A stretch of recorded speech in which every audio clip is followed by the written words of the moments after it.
Regus Online kassasida xaridor kartasini qanday qo'shish va kassada chegirma qo'llashni ko'rsatib o'tamiz.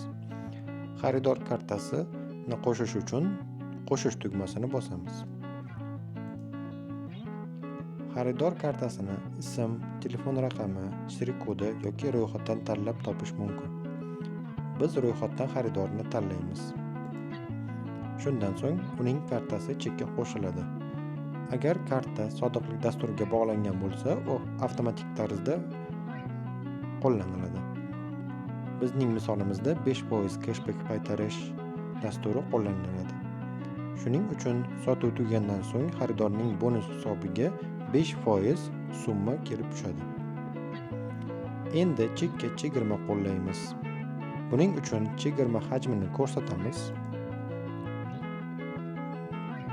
Shuningdek, 5, 10 va 30 qiymatlari bilan tayyor tugmalarni foydalanishingiz mumkin.